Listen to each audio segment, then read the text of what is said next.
Good morning, everybody, and you're very welcome to Success in the Heartland, inspiring business stories from Ireland's towns, brought to you by Cyro, which, of course, as we know, is the 100% fibre broadband network around Ireland.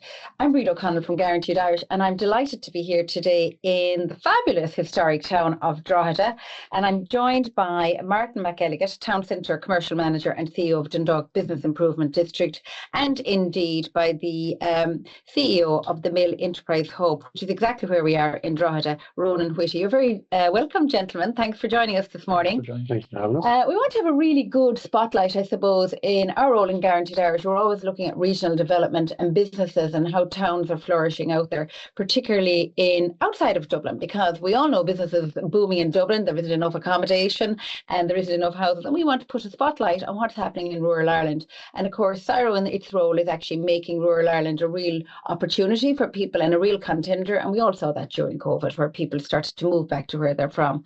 As a West Limerick woman myself, I love to see rural development happening, and I always champion that, although I'm based in Dublin too, in the thick of everything. And I know you're actually out of Wexford, Ronan, and you're more or less a Dundalk man yourself. More or less, you're from the hometown as such.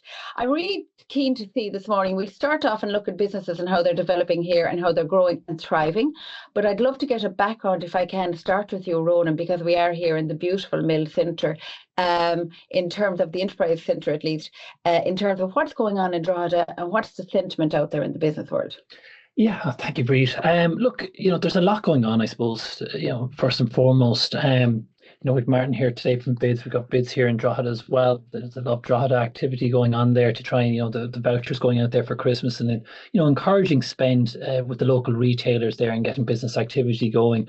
In terms of the mill here, we just had the Lou Festival there of Light was just on there about it was just finished there last weekend, and that's bringing a lot of activity into the town there as well, especially at nighttime economy. And we've a nighttime economy officer for the region that started. Unusual. Is that unusual, Ronan? I don't see too many towns having a nighttime economy officer. It's a pilot team that the government ran. I think Drogheda qualified. We ourselves didn't qualify. However, we are working with the DKT under a different funding stream, which we just hopefully have secured there, where we put somebody in place for 4 years to kind of research the nighttime economy, which is very important. And is it coming from the local authority funding? Well, no, not for us, but it'll be coming at the government level for Drogheda. Yeah. Great. Congratulations on achieving that. I can't believe Dundalk didn't get it. Home of the cars, etc., and so much music coming out of Dundalk. So, tut for the people who are in charge. They need to change that. But back to yourself, Ronan, in terms of, as the Director of Business Innovation and Enterprise at the Mill Enterprise Centre here in Drogheda, I'm really keen to learn what you're doing here in your 15,000 square foot enterprise. It seems to be full all the time. There's a lot of activity. Tell us a little bit about what happens right here in the mill. Yeah, thank you. I suppose our vision is to be a recognised national leader for effective regional economic development here. So everything we do is focused around, helping companies come in here and helping them grow. We use the strapline where great companies come to grow.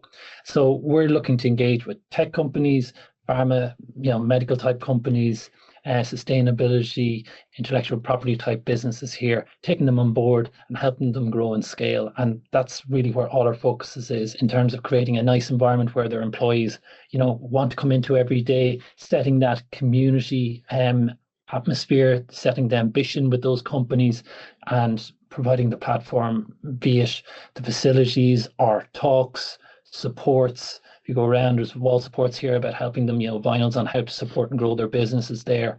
So all those activities there is really what we do to try and help those companies grow and develop.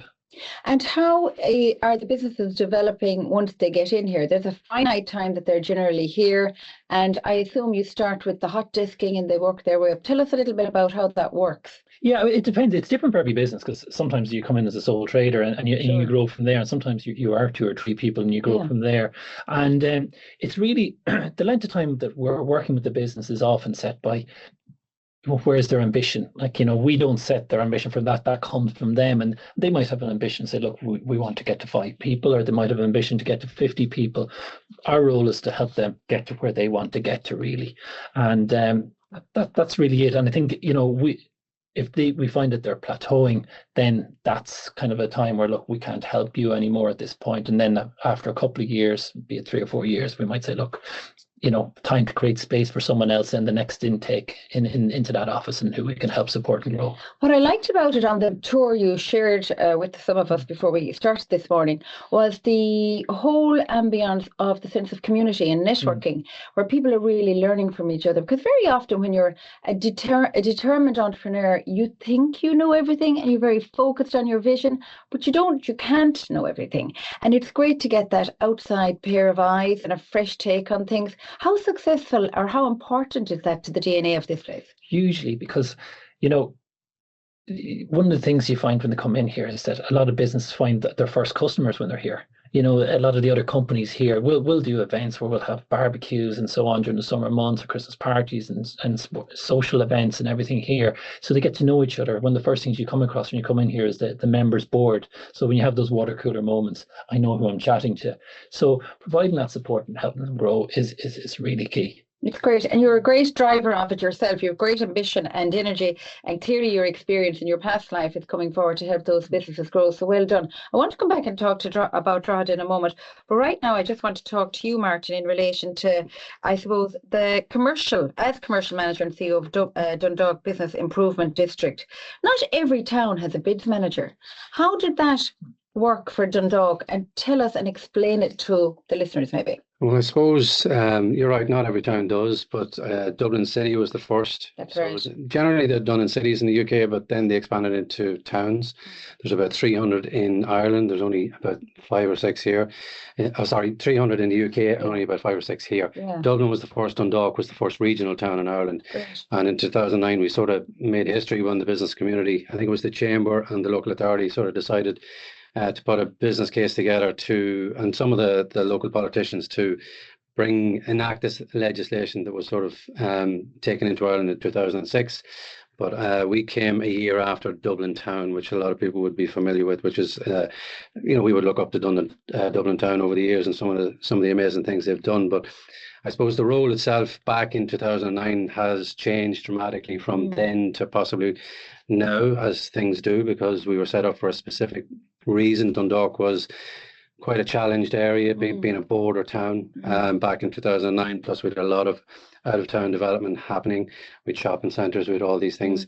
Ironically, each 5-year segment, because it's a 5-year segment, that we've got to be re-elected in every 5 years. So if we're not doing a job, we're kicked out. Basically, it keeps us on our toes. It makes sure that you stay on track for what are the needs, really, But if you break it down, we're an operational company, really. It's a public-private partnership between ourselves and the local authority. Levied on the actual ratepayer, but that levy is ring-fenced to do the work that we actually do. And what we do is we I suppose what we've focused on, well, certainly in my term, we've focused on the overall perception of Dundalk. We're not particularly concerned about the border any longer. Brexit has been extremely good for Dundalk, and I'm not sure about Drogheda, but it certainly has for us. Yesterday I was only talking to a company, iParker, which is a company that actually sells bulbs, flower bulbs, all around the UK. And with Brexit, they kind of needed to reconnect with their Northern Irish kind of customer base, so they set up just across the border in Dundalk, and now they're building their Irish base as well. So we've a huge variety of different businesses, from retail right up to FDI. So, but the challenges back then, I suppose, are now assets to us in a way, and what we focus on is the overall perception of Dundalk. So we've all been to places that, albeit abroad or in Ireland, we rock into them and we go, God, this place is incredible, so that's what we're trying to build. I wouldn't say that we're completely there yet, but we've managed over a 9 or 10 year period to break the back of a lot of that perception. We take care. We've a project called Facades. We've many different projects, I suppose, from mural projects, lighting projects. We take care of a lot of events within the actual town centre. We also provide a lot of business supports, not in the same way as Ronan here, I suppose. I do come predominantly from a self-employed background. I've been self-employed for the greater part of my young life. This is actually probably the first full-time job I've ever had, with the exception to my teenage years. But I think we sometimes, a lot of businesses will come, a lot of people setting up business will come, back in 2016, we had a hugely high vacancy rate. Clonbrassil Street needed redeveloped. Market Square was redeveloped, which is the heart of the town centre. So let me stop you on that. So when it went from vacancy to thriving now, and you're very much a part of that. And is it the combination and the support of the partnership between yourselves and the local authority?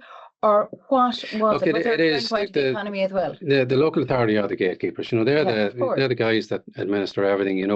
We play a role. We were certainly not the boss of any area, and don't be deceived by the title. So, but we have to. If the local authority are such a big cog, that's right, and business community, even though it's a big community, such a small cog. So we're like a little cog in between that sort of speeds things up. So my role is to build a relationship. You just don't get it handed to you, because you're a private company and you're walking into a public setting. You have to build that relationship with them. Your program of work has to lean towards progress within those areas, and at least that's the way it had been for me. Just to stay on the bids topic, I find it really fascinating. I think it's so proactive, and it's been such a success for both Dublin Town and Dundalk. Yeah. It would be great to see it in all those cities that we talk about, the derelict biz, the shop over the property over the derelict shop. Yeah, the vacant units, and there's a whole piece there, and we've covered all that in our construction, our housing issues and all that with our housing members in Guaranteed Irish. So I have a huge interest in seeing how did you gain the trust and the, I suppose, power to working with the local authority to attract businesses back into the heart of the town and keep the town alive, as opposed to the disparate shopping centres that are spread around the outside of most towns in Ireland at the moment. Well, look, there's a lot of passive dereliction going on around Ireland. It doesn't mean to say that it's over for the actual building or the business, and a lot of landlords were fairly inactive in a way, and expecting expecting me as a business looking to take up ownership of that unit in a lot of places that had empty units around it, and it falling apart. So they sort of expected you as the incoming tenant to kind of do up all that, and it was sort of the wrong approach. So we had to really kind of work with the landlords, work with the local authority on our own programs. And I suppose we spotted an opportunity within the regeneration of Clonbrassil Street. We'd recently done a health check with the Heritage Council and the local authority. I think if I take Clonbrassil Street at the time when we started it back in 16, 17, it was 28% vacant. It could have been even maybe as high as 35 if you were taking some of the broken part. Some units that we'll probably never fill because they need to be transformed into something else. However, that's down to about 6% now. And when a unit becomes available, there's a fight for it nearly 2 degrees, which is a really great sign, and that's where you want to be. But the point is that I'm not the sort of manager that can say, look, I can make you €1 million. You can do that all by yourself, but I have to work with the local authority to try and create and generate the conditions to allow that business person to succeed and thrive. They can do that. They're the expert in their own business. I wouldn't. But Dundalk is thriving as a business town. There's no question about that. We've great business members up there ourselves, uniquely. You've Harte Ireland. You've great companies, both homegrown and those who export and are very international, and you've multinationals as well coming in there. And of course, PayPal was always home in Dundalk. Yeah, it was, and we would have met PayPal back in the early days when I'd only started, because obviously I have to get now. If fast forward to 2024, I would know the majority of landlords and businesses about the place. But back then you had to build your relationships. I suppose it takes a long time. Yeah. And Dundalk is this will be our 20-year term if we get to the end of it. If I last that long, I think I will. But I suppose PayPal's one of their scathing comments at the start was, and this will be replicated across the country for many towns. So Dundalk has been through it, and they said to me quite starkly, "Look, Martin, we're going to be honest with you. Trying to get somebody to come when we can't fulfil an employment role here, we have to look to France or Spain or into Europe, and trying to ask them to come here for 4 or 5 years and join our team here in Dundalk was like sending them Siberia, and that is the reality. But I suppose a lot of businesses will tell you that that's not the case any longer. So what in 3 words, what changed?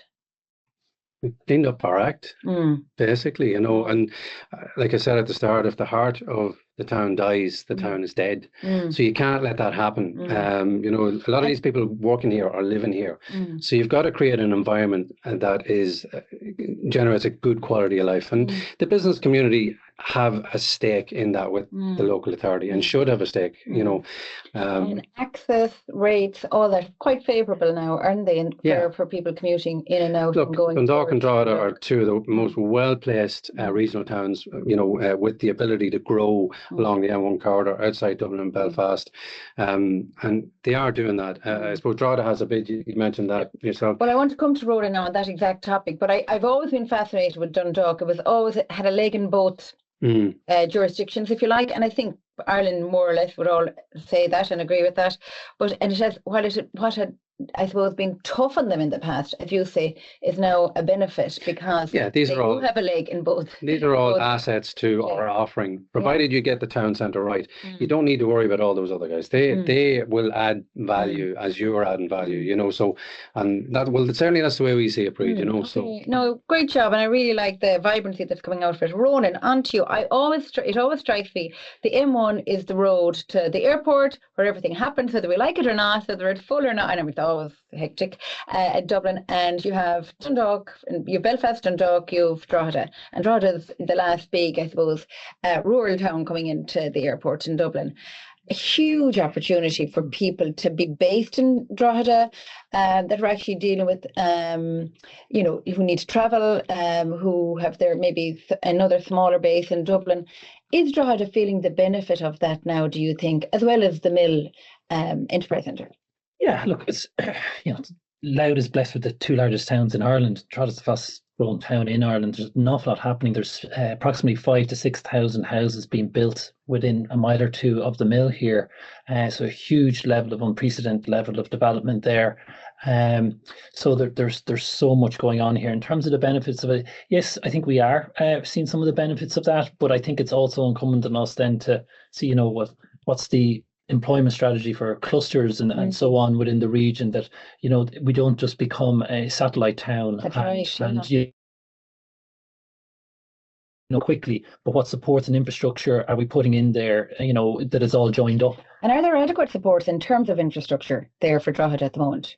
I think, look, I think the mill here is one good example of a facility that's there, but I do think there's a need for probably more. I think what my view on that, it's an awful lot of houses at a, you know, relatively fast rate. The need is there, and services always lag the benefit not fully.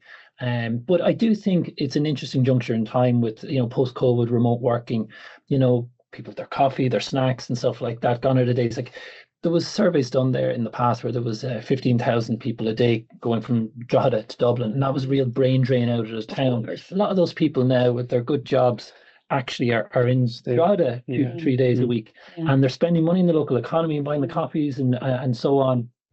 That's great, and that helps there. And then, you know, they start to feel more attached to the community. They're not just you know, a zombie resident coming in and out, and they start building relationships within the community. So I think, you know, Martin there with bids there in Dundalk, they're a bit further down the road than us, but, you know, it takes time, as Martin was saying to me beforehand. And I think, you know, although it's immediate, the impact of all the additional housing, the benefits of that will be more gradual, I think. And building the infrastructure for that is. And I suppose one to watch as well, that we're able to keep pace and it doesn't become a problem for Drogheda in particular, or any town indeed.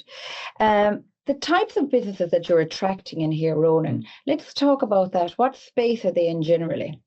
So, like, primarily kind of tech orientated business. We're definitely seeing some pharmaceutical type businesses here as well. So I think probably some benefit from the likes of Wuxi and, you know, that kind of that, you know, that roots in the economy that they're spreading there, you know, the support clustering kind of element of it.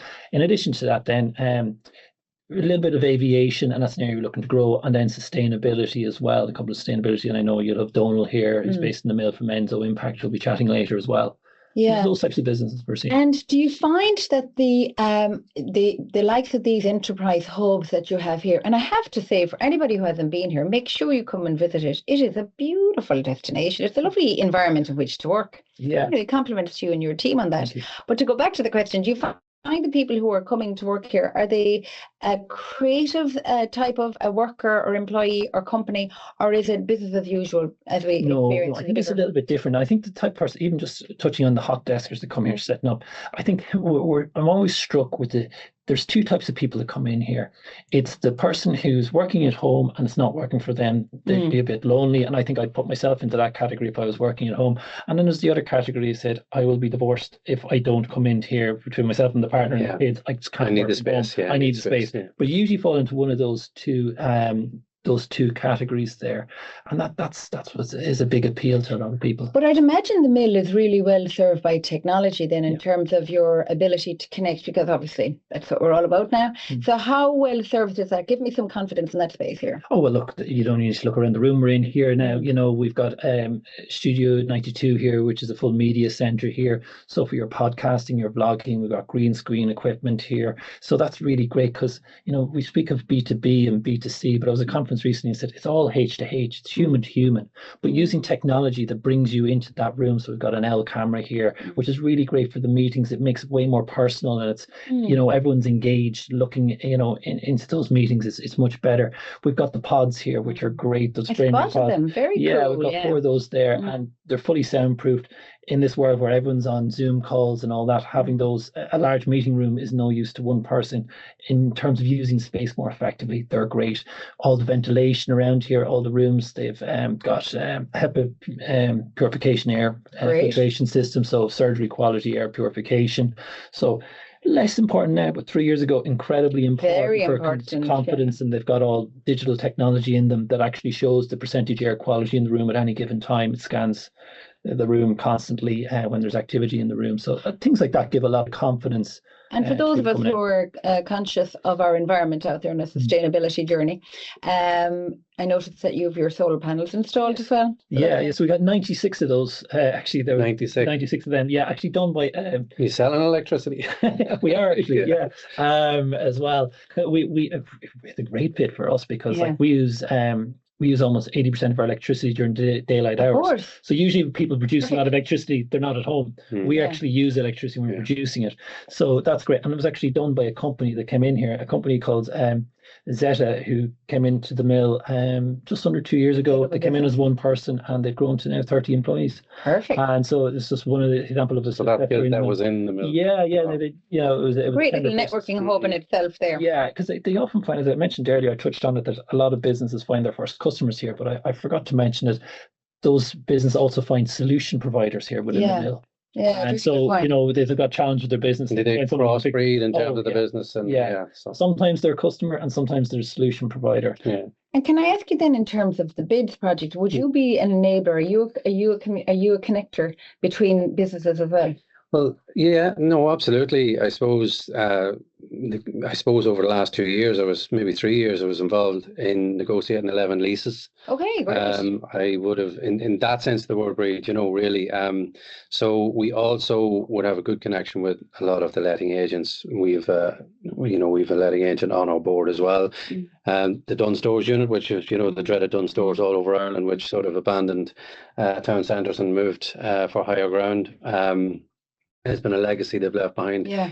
We would have worked, hopefully now in January there'll be construction starting on that, planning permission, so we'll have transformed that. So we work in that way, from a commercial perspective. Isn't the personal relationship so important? Yeah. Particularly, always in business, but I see it in rural Ireland businesses. Everybody knows everybody, and we're a small nation, so it's very easy to manage. Everything's built on a relationship, and credibility. So, for me, I think that's how we've done business mostly over the last time. I direct this question to both of you. I'll take you, Ronan, first. Do you think the importance of broadband and the speed of broadband coming into the business is still a big decision maker for a lot of people, or have we got over that hump? I think the quality is so good now. Like, we're gigabyte broadband here. It's so good. I think they're kind of getting used to that. That quality. It's quality. Certainly for us, we have to provide it here. One of the things that we're technology companies, AI, they need that quality. It is pivotal that we have that. And, being one of those customers with Cyro is a huge benefit to us. And then for the same question for yourself, Martin? No, I would see it still as a really strong selling point for Dundalk, really. And I think Cyro might have been one of the first companies, gigabit companies really to set up. I do see it, and a lot of people will talk about broadband. It's still a hot topic for us, so. Well, there's some black spots still in Dublin, I know, that are poorly served by broadband. So I suppose there's a USP there for both Drogheda and Dundalk to hit out on that.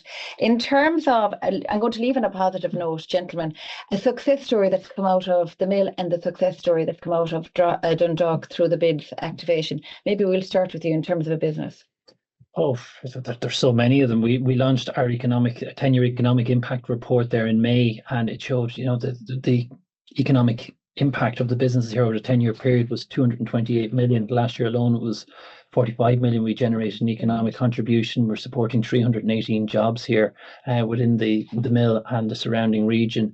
And also, just one other thing I want to say is that we've involved in the partnership there with SkillNet Innovation Exchange, which connects SMEs to large corporates for solution-seeking challenges. Great. One of the key challenges a lot of the SMEs face is, how do I shorten my sales cycle into large corporates? How do I get access in past the gatekeeper? And we provide a lot of that for all the Northeast region, for Loudmead, Cavan, Monaghan and Kildare. It's a national product, but if you're looking for help in that area, we can help in those. Oh, that's brilliant to hear. And it's all about supporting those supply chains, which we'll be big advocates for. Every fortnight. In Guaranteed Irish, that's really good. Talk to me in terms of a success story with the big town of Dundalk. The big town of Dundalk. Yeah, there's like Ronan said, there's so many.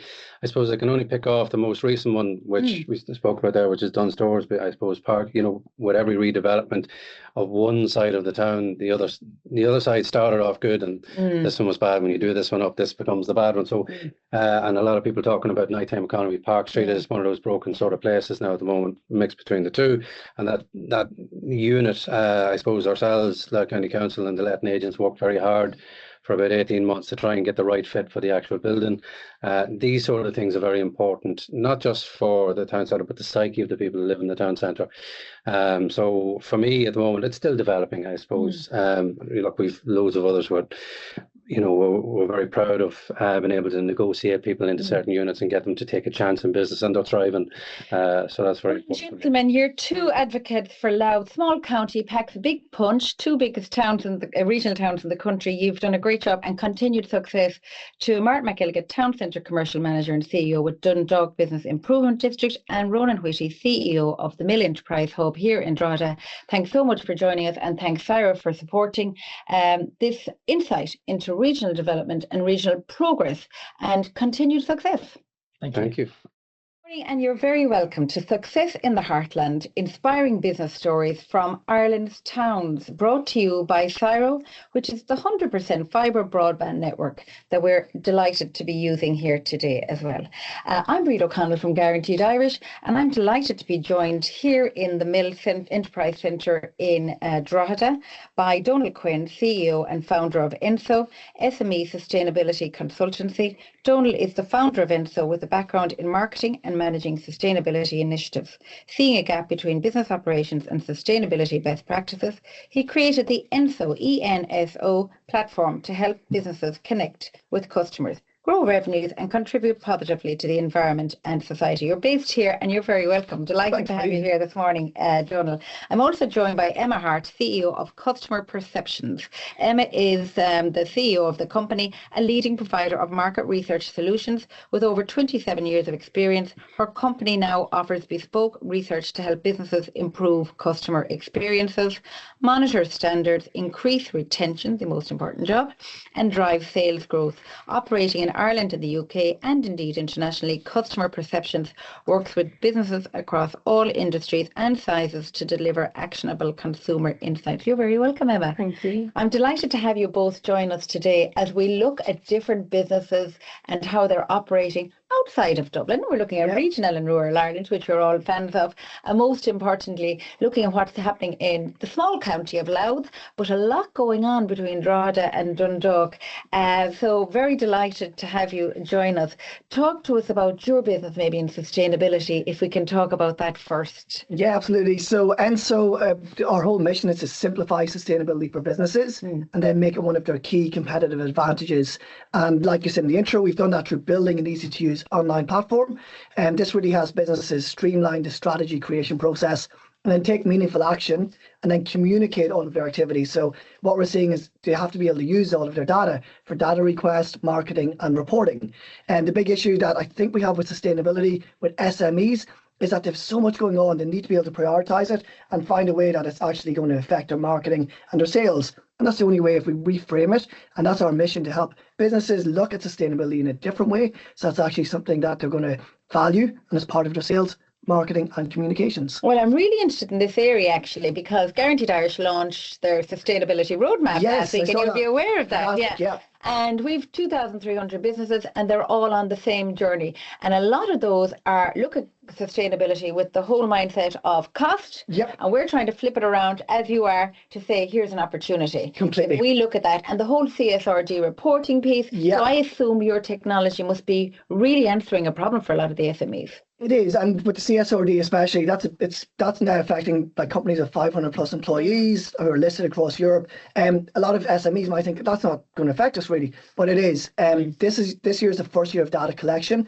From next year on, this is really going to ramp up. So these big companies that's reporting, they need data from their supply chain and from their value chain. So if you cannot supply that, unfortunately, like, you will be probably replaced by someone else who can. So you need to have this to be able to supply. I agree, but I suppose the message we use is that even to be on the journey and to be part of a bigger person's supply chain, a bigger company supply chain, 1 man, 2 man, 3 man, 10 man, 20 man band, the reality is you're actually taking a chance at winning some new business for the guys who think this doesn't apply to me. In other words, be fast. Be fast, and to be honest, there's frameworks out there to help you. It doesn't have to take up a lot of time and resources.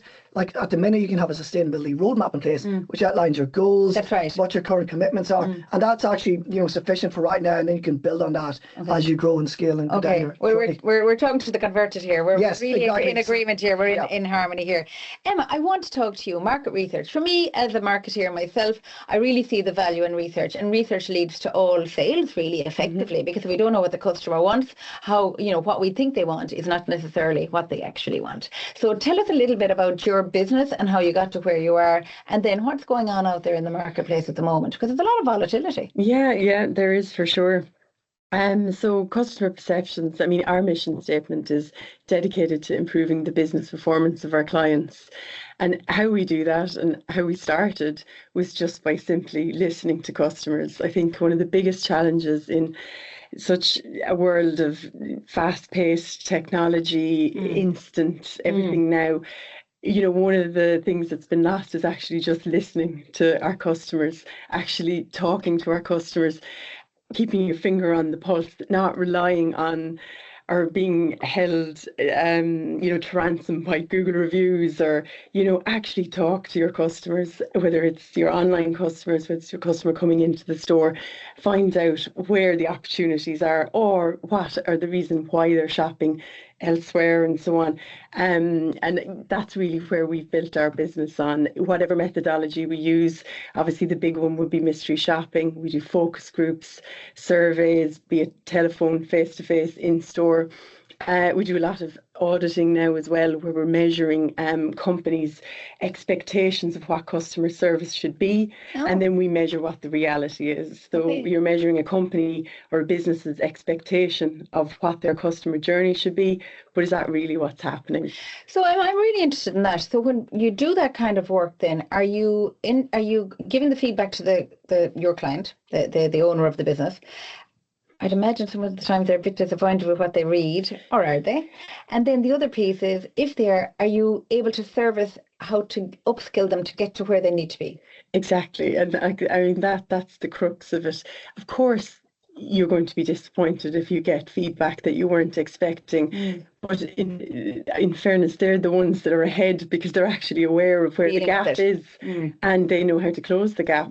And through like our platforms and technology, you know, I suppose when I started in this job, God, over 20 years ago now, you know, you'd get your reams of reports. I mean, everything is so instant and so accessible now. You know, you can drill thousands of insights down into a one-page action plan of saying, basically, you know, there's a big gap here in terms of how you're greeting your customer, or are you actually asking in a hospitality setting, how was your stay? How is your food? How come you've only eaten half the plate of food and you're sending it back? You know, those simple insights can really give a business such an opportunity and such a gain. And you're based here in County Louth, and where are your businesses based, Emma?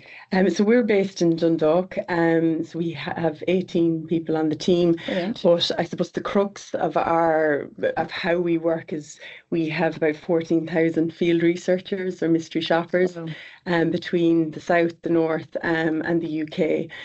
So they're the I suppose the ones that actually bring the true insights to what we do, and they're just regular customers. I mean, it's anyone can be a mystery shopper so long as you've good observational skills, you've good written skills.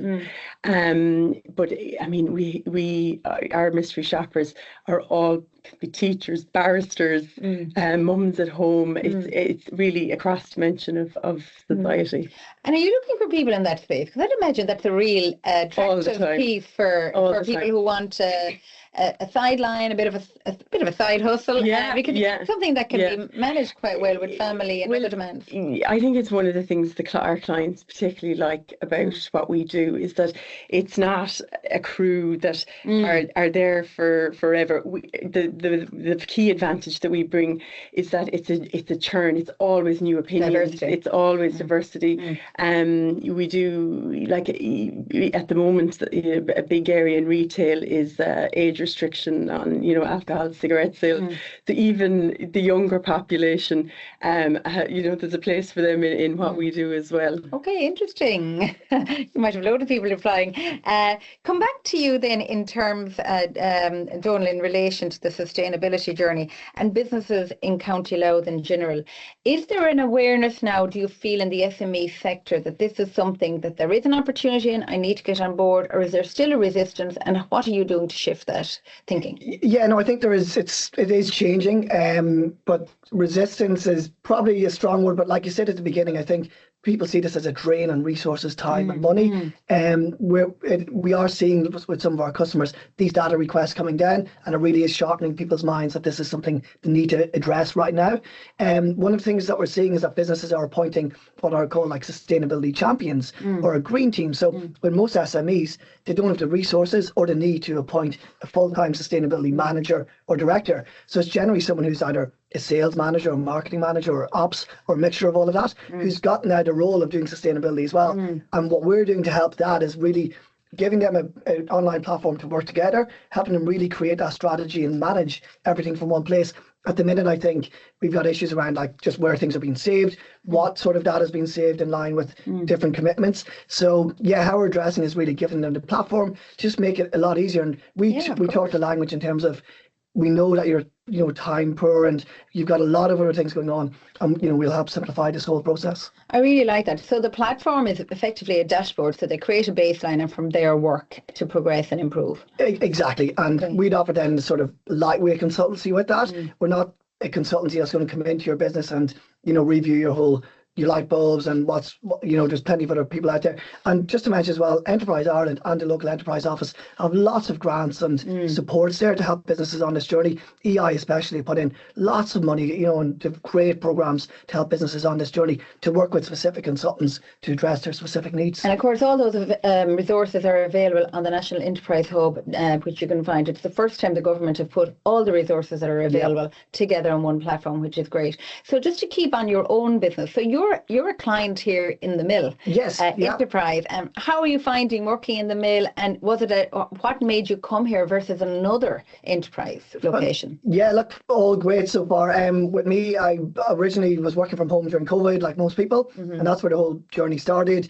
From there, I actually went to another place up in Dublin just through an accelerator that we did. But there was just a lot of travelling there, which was 2 hours up and down on the bus each way. And then I was actually speaking with Ronan about doing a sustainability talk to promote a programme a few months ago, and this is the first time I've seen the mill, and it's really fantastic. For me, it's like 25 minutes up the road, and it just gives you that break where you're out of the house. I find having that flexibility is really, really important. And you're 3.5 hours back in your day again. Oh, completely. All those extra jobs you could do around the house. Oh, yeah, no, That idea.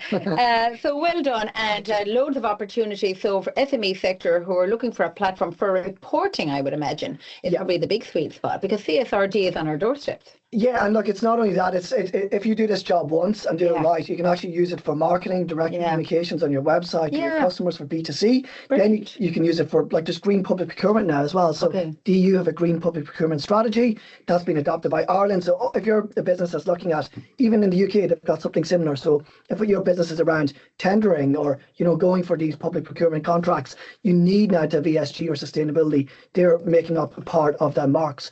And then that's been reflected in the Absolutely. Great. Absolutely great. And we're big endorsers of that. And of course, feeding the local supply chain as well, because if you're bringing in more local suppliers in your job, you're actually feeding, you're on part of that journey. So that's really important. Yeah. Back to you, Emma. So the types of businesses then that you have on your books, are they primarily, you mentioned retail there and hospitality. Would you have the other types of like pharmaceutical? How do you deal with other types of sectors? Yeah, so mainly retail, hospitality, financial. So we do a vast amount of work with the DA, Cork and Dublin airports.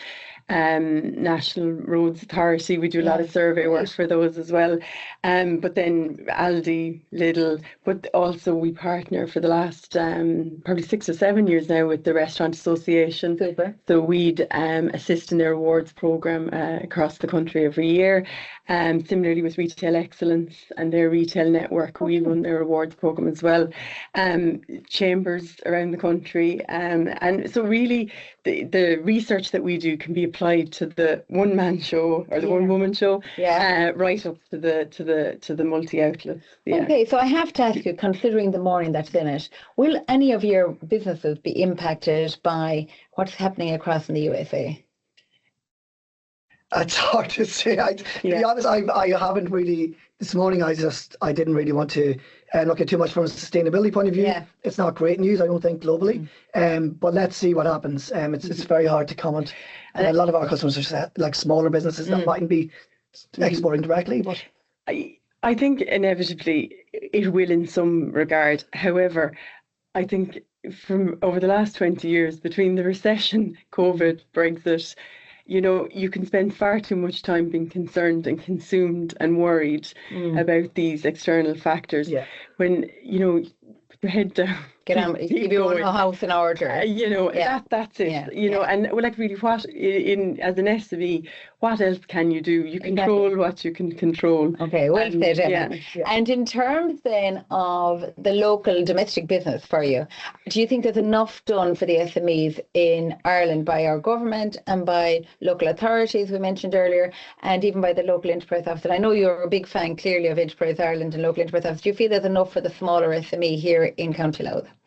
Emma? I mean, I'm a big fan, and again, we've had supports over the years from both Enterprise Ireland and the local Leo and the people we've dealt with, and we've had some great experiences. But I am concerned about the future and the lack of joined up thinking. And to give you a practical example, like, are we going to go to 9 days sick leave? Are we staying at 5 days sick leave? For the cost of businesses, the grant coming out for SMEs, and it's all these like little tidbits that are little plasters, and you just wonder where is the overall thinking here. That is the concern. I'd love to see a more long-term roadmap in terms of support. That's a concern I would certainly have. And I suppose particularly for SMEs based in Ireland, because I suppose we've learned from Apple, if nothing else, this year, how quickly things can change. And if there's new packages put in place, which there probably will be, in terms of tariffs coming into the US, the reality is the SMEs is where it's at. And at 98% of our enterprises being SMEs, we do need a clarity on the roadmap there, don't we? Yeah, I would very much agree with that. Yeah. Donal, what's your take on all of that in terms of enough being done for our SMEs here in Ireland? Yeah, no, I'd agree, Emma, in terms of this sort of, if there's no real master plan, but there's lots of different organisations doing like lots of great things. Yeah. So you have to go and find them yourself. And like, but for my journey and the startup journey, I think Ireland's like, a lot of people give out a bit about it, but not many other countries have the supports like Enterprise Ireland or even the Leos for startups. And for me, it was a huge part of my journey and to help me grow. Okay. But yeah. So just on that exact point, your residence here in the Mill as an enterprise here, how important has the community been here in terms of learning from your peers in this building? Great. Even just for simple, just motivation and just sharing ideas and just meeting and talking to people. Hopefully the Mill's going to join up with us actually pretty soon as well and look at their own sustainability journey on our platform. And my goal is have obviously some other businesses maybe here as well. But just in learning, it's been great, and just motivation and that bit of like coming in during the week and just keeping your positivity levels up, especially days like today. Yeah. And in terms then of recruitment and retention, because you're that bit out of Dublin, a positive and a negative, depending on who you're talking to, of course. How has that worked for you, Emma? Is recruitment a struggle in County Louth, or is it easier in County Louth, do you think? Yeah, it comes in waves. Well. No, it does come in waves. Like, certainly it's always been a competitive factor for us, competing with wages, Dublin wages.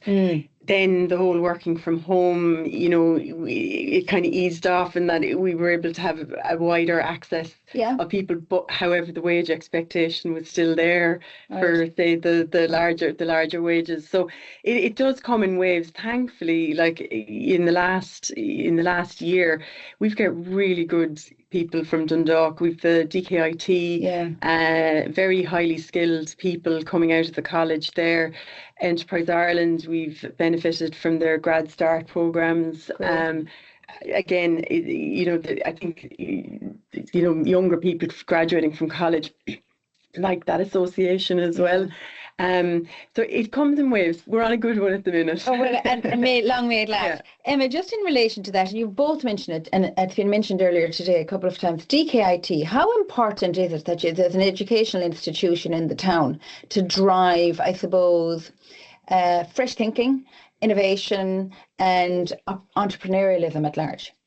I think it's massive. I mean, I can speak firsthand. I did my master's MBA there and have nothing but positive things to say about DKIT. I think Martin might have alluded to it. We wouldn't have attracted the types of businesses to Dundalk had we not had the college. Okay. But also for the secondary schools, even in Ireland, with the cost of living at the minute. Yeah. I mean, how blessed are we to have, such a fantastic college, within our community. And do you take graduates from there? Yeah. Do you favour graduates from there? Well, just convenient. I wouldn't say favour in that we attract we would attract them.